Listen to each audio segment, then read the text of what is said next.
di Spanyol, cerita diawali dengan memperlihatkan sepasang suami istri yang diantar oleh seorang sales untuk melihat rumah yang akan dibelinya, yang meskipun ada seorang tetangga julid yang mencurigakan mengintip dari seberang rumahnya, sang suami yang bernama Emil tetap membeli rumah tersebut karena tergiur dengan fasilitas yang ditawarkannya. Puertas de toda la casa.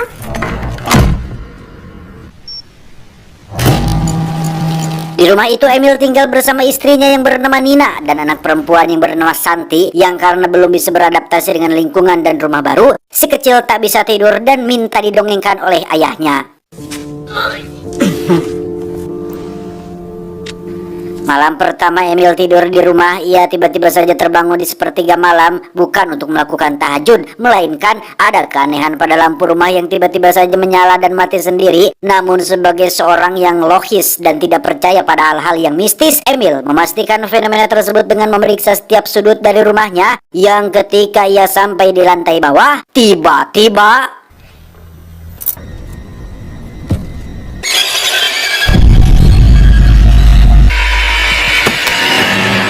untuk memastikan apa yang dilihatnya dan sebagai bukti bahwa makhluk tak kasat mata itu eksis di dunia ini, Emil mengecek rekaman CCTV-nya dengan harapan bisa mendapatkan penjelasan atas fenomena yang telah dialaminya.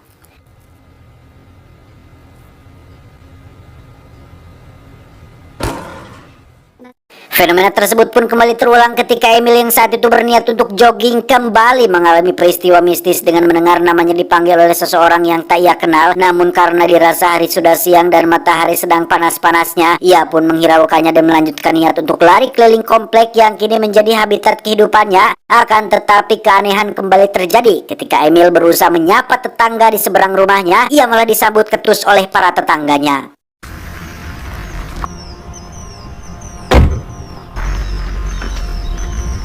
Di tengah aktivitas joggingnya, tiba-tiba saja Emil merasa sakit di kepalanya yang memaksanya untuk segera kembali ke rumah agar bisa segera mendapatkan obat untuk sakit kepala. Dan di tengah meeting Zoom dengan rekan kerjanya, sakit kepalanya sesekali muncul sehingga mengganggu konsentrasinya saat menentukan strategi marketing dalam mengambil langkah mempertahankan bisnisnya. Yang ketika Emil selesai dengan meetingnya tersebut, tiba-tiba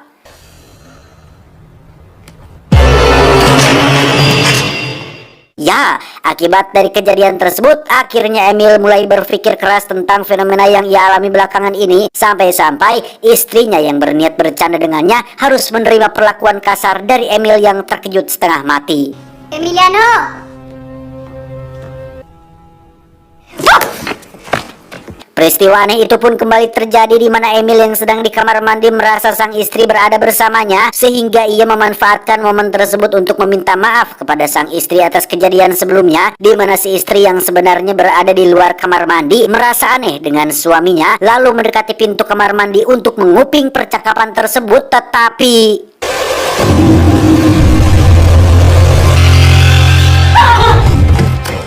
khawatir dengan keadaan suaminya, Emilio akhirnya dibawa ke rumah sakit untuk menjalani berbagai pemeriksaan, dan diketahui bahwa pasca operasi yang pernah dijalani oleh Emil menyebabkan amnesia dan emosinya tidak stabil dan berpotensi menyebabkan ketakutan serta halusinasi. Namun karena tidak mendapatkan penjelasan memuaskan dari si dokter, Emil pun memutuskan untuk menemui psikiater untuk menangani masalahnya tersebut.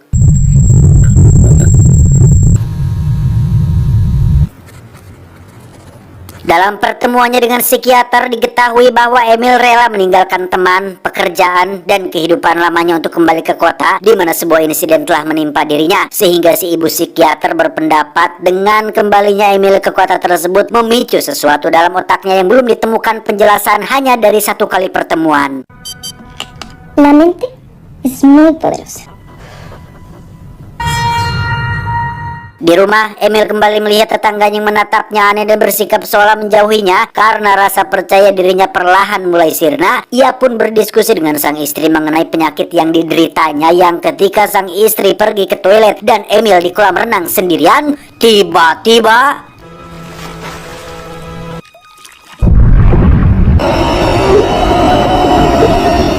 Melihat kondisi suaminya semakin memburuk, Nina mengundang ibu mertuanya yang barangkali saja menjadi solusi atas kondisi suaminya yang tak kunjung membaik, di mana kedatangan sang ibu yang tanpa sepengetahuannya pun jelas membuat ia terkejut, sehingga untuk mencairkan suasana, sang istri berinisiatif untuk mengajak si mertua berkeliling melihat rumah barunya tersebut. Chiquita. Di tengah room tour itu, Nina yang telah mengundang sang mertua tanpa persetujuannya pun mendapatkan sedikit peringatan dari Emil. Bukannya apa-apa, Emil hanya sedikit khawatir dengan watak ibunya jika ia mengetahui tentang kondisinya saat ini. Terlebih lagi, si ibu memiliki pikiran kolot dan masih percaya dengan makhluk halus, tahayul, mitos, dan ramalan dari orang pintar yang menurutnya tidak masuk akal sama sekali.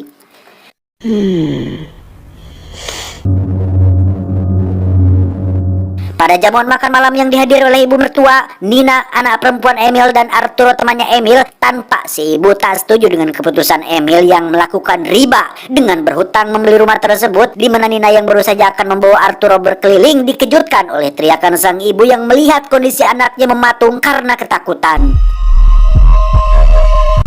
¿La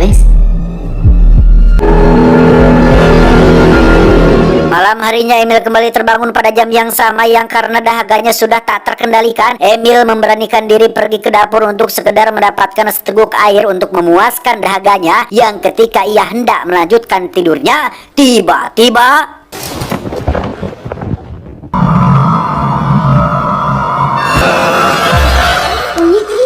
esok harinya si ibu memanggil orang pintar untuk berkomunikasi dengan entitas yang ada di rumah tersebut. Sementara Emil yang tak setuju dengan keputusan ibunya pun memilih untuk menemani anak perempuan sematawayangnya di kamar, di mana saat ritual dilaksanakan, Emil sekilas melihat anaknya keluar dari kamar yang padahal anaknya masih khusyuk menggambar sambil tiduran di atas kasur, sehingga Emil yang lagi-lagi penasaran dengan apa yang baru saja dilihatnya mengikuti kemana arah sosok cilik itu pergi dan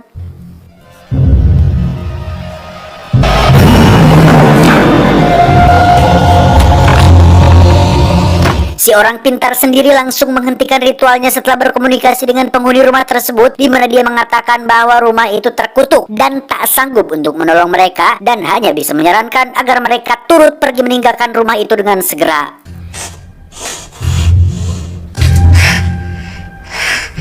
Este lugar está maldito. Akibat terus diteror dengan hal goib, kondisi mental dan fisik Emil pun berangsur mulai melemah, yang mana hal itu bisa dilihat dari rontoknya rambut, bulu ketek hingga jembret dari tubuhnya, yang ketika ia mencukur habis rambut kepalanya, terlihat pitak pada kepalanya yang menandakan bekas operasi dari usaha bunuh diri yang pernah dilakukannya. Alhasil, Emil pun melewati malamnya tanpa bisa tertidur sama sekali.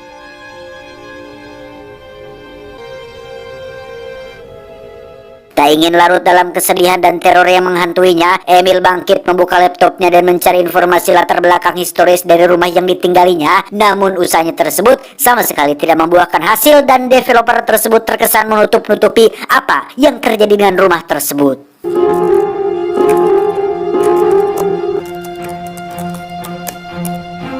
Dueño, no estoy autorizada a dar esa información. Ingat pada kelakuan tetangganya yang mencurigakan, Emil pun menghampirinya dan bermaksud mencari informasi kalau terjadi keanehan pada rumah tersebut, di mana si tetangga yang diketahui telah 20 tahun tinggal di sana tentu saja mengetahui kejanggalan yang terjadi pada rumah tersebut. Namun karena takut mulai muncul dari sanubarinya, si tetangga pun memilih untuk tutup mulut dan berniat membawa informasi tersebut sampai ke liang lahatnya. Disculpa, vecina. ¿Sabes si algo pasó ahí? No vuelva a pararse por aquí. Tak ingin menyerah begitu saja, Emil pun nekat untuk bertemu dengan developer rumahnya yang lagi-lagi ia mendapatkan penolakan untuk informasi yang sedang ia cari, sehingga dengan jurus terakhirnya ia menyogok pimpinan dari developer tersebut sampai akhirnya ia mendapatkan apa yang diinginkannya.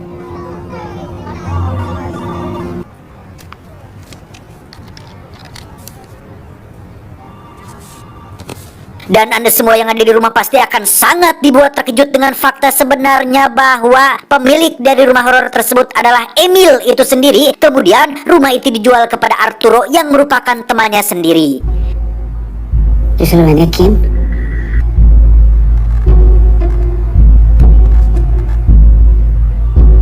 Sementara di rumah, si ibu dan Arturo menyampaikan kepada Nina bahwasannya teror goib yang menimpa Emil adalah kenangan yang muncul dari trauma masa lalunya, di mana penampakan sosok wanita dan anak kecil yang dilihatnya merupakan istri pertama dan anak perempuannya yang tewas akibat dari insiden yang disebabkan oleh kelalaiannya.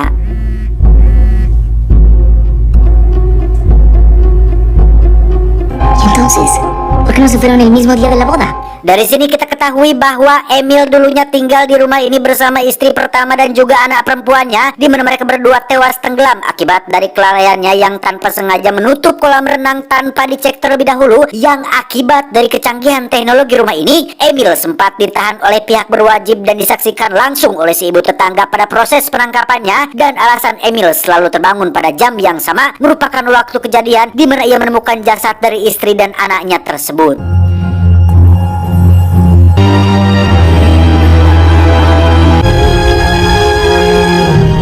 Sejak saat itu, Emil yang trauma dan menderita depresi atas insiden yang menimpa keluarga kecilnya berusaha bundir untuk menebus kesalahan yang telah diperbuatnya. Alhasil, ahli medis, keluarga, dan teman-temannya sepakat menutupi fakta sebenarnya agar Emil dapat memulai hidup baru tanpa harus dihantui rasa bersalah.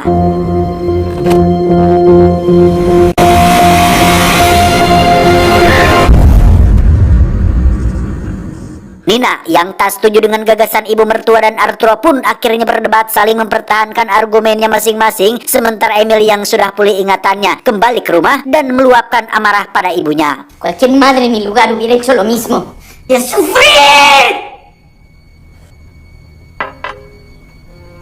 Dari flash disk yang ditinggalkan Arturo, Emil menemukan foto dan video dirinya bersama keluarganya dahulu. Alhasil, ingatan Emil pulih sepenuhnya dan takkan pernah melihat sosok menyeramkan lagi akibat halusinasi dari trauma yang dialaminya. Namun ketika Emil baru saja hendak melampiaskan nafsunya kepada istrinya, tiba-tiba tamat.